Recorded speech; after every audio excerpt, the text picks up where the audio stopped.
আমরা আমরা কিন্তু আছি সবার সাথে। কিছুক্ষণ আগে আপনারা দেখেছেন যে অরূপদাও এসেছিলেন, আমরা সুজিতদার সাথেও কথা হয়েছে। ওখানে 12টা ইঞ্জিন দেওয়া হয়েছে, জেসিবি আসছে, ভেঙে যতটা ঢোকা যায় সেভাবে চেষ্টা করা হচ্ছে। We are at it, let's not politicise this. এটা ক্রাইসিস হয়েছে, একটা অ্যাক্সিডেন্ট হয়েছে এবং আমাদেরকে সকলে একসাথে মিলে এটাকে একটা রিজলভ নিতে হবে। এখন অবধি দেখো এক্স্যাক্ট ফিগার আমি বলতে চাই না, কারণ সেটা বিভ্রান্তিকর হবে। এটা প্রশাসনিকভাবে পুলিশ রয়েছে এবং যত আরও বেশি ভেতরে যাওয়া যাবে তত বেশি আইডেন্টিফাই করা যাবে, এক্স্যাক্ট ফিগার্স তারপরেই বলা যাবে।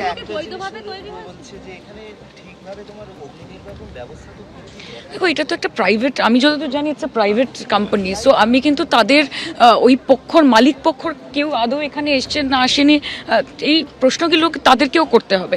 যদি ফায়ার ডিপার্টমেন্টের দিক থেকে কোনো কিছু থাকে সেটা ফায়ার ডিপার্টমেন্ট বলতে পারবে, কিন্তু আমি এইটুকু বলতে চাই এলাকার এমপি হিসেবে আমি এখানে এসেছি, যাবতীয় সহযোগিতা আমাদের এমএলএর পক্ষ থেকে করা হচ্ছে এবং আমরা চেষ্টা করব যতটা স্মুথলি সম্ভব পুরো প্রক্রিয়াটাকে কমপ্লিট করা।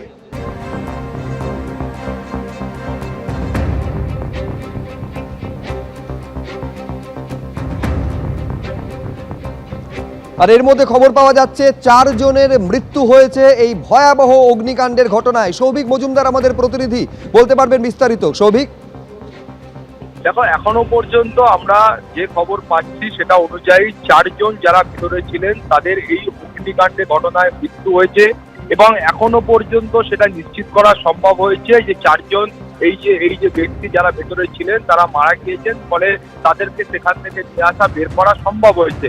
কিন্তু এখনো অন্য আরো কোনো ব্যক্তি আটকে রয়েছেন কিনা সেই বিষয়টার জন্য এখনো তল্লাশি অভিযান চলছে, উদ্ধার কার্য চলছে।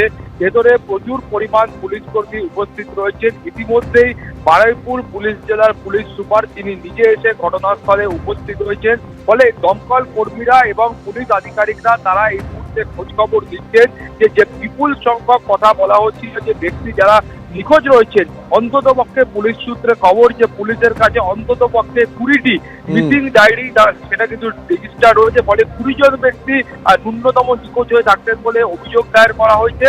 সেই মর্মে খোঁজ খবর চলছে। এখনো পর্যন্ত 4টি মৃতদেহ উদ্ধার করা সম্ভব হয়েছে। তাদের পরিচয় কিছু জানা গেছে সৌভিক?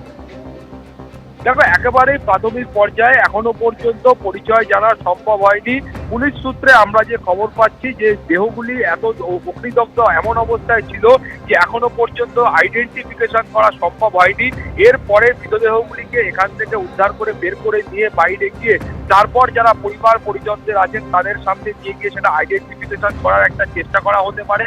এছাড়াও বাকি অন্যান্য যে মেডিকেল যে পদ্ধতিগুলো বা উপায়গুলো রয়েছে সেই উপায়গুলো তারা অবলম্বন করে বা অন্যান্য সূত্র দিয়ে তারা সেই যে আইডেন্টিফিকেশনের কাজটা আছে সেইটা করার তারা চেষ্টা করবেন, কিন্তু এখনো একেবারে প্রাথমিক পর্যায়ে। ফলে উদ্ধার কার্য আপাতত 4টি দেহ উদ্ধার হয়েছে, কিন্তু তাদের আইডেন্টিফিকেশন এখনো পর্যন্ত করা সম্ভব হয়নি। যে অবস্থায় উদ্ধার হয়েছে তাদের এখনো পর্যন্ত শনাক্তকরণ সম্ভব হয়নি। সৌভিক, তুমি আমাদের সঙ্গে থাকো। তবে অত্যন্ত উদ্বেগের যে খবর সৌভিক আমাদের দিচ্ছে যে 4 জনের দেহ এখান থেকে উদ্ধার করতে পেরেছে পুলিশ। 20 জনের নামে মিসিং ডায়েরি হয়েছে, অর্থাৎ 20 জনের এখনো পর্যন্ত খোঁজ পাওয়া যাচ্ছে না।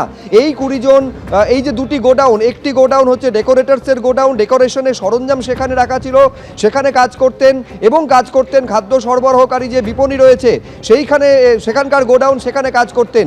এই 20 জনের মিসিং ডায়েরি পুলিশের কাছে নথিভুক্ত হয়েছে এবং পাশাপাশি 4টি দেহ উদ্ধার হয়েছে, কিন্তু এই 4 জনের এখনো পর্যন্ত শনাক্তকরণ সম্ভব হয়নি।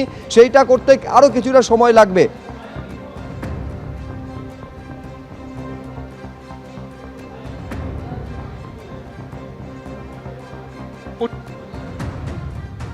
পরিবারের কে এখনো পর্যন্ত কাকে খুঁজে পাচ্ছে?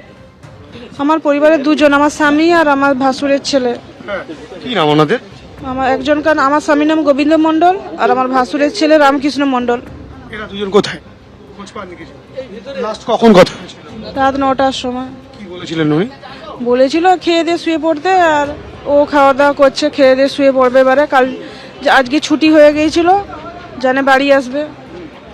পরবর্তী ক্ষেত্রে কি কোন রকম কোনো খোঁজ খবর পাচ্ছেন না? ফোন বন্ধ? ঠিক আছে, রেখে দাও। ছোট ছেলে মারা গেছে আর গোবিন্দ ছোট ভাই মারা গেছে, বহু লোক মারা গেছে। এবিপি আনন্দ, এগিয়ে থাকে, এগিয়ে রাখে।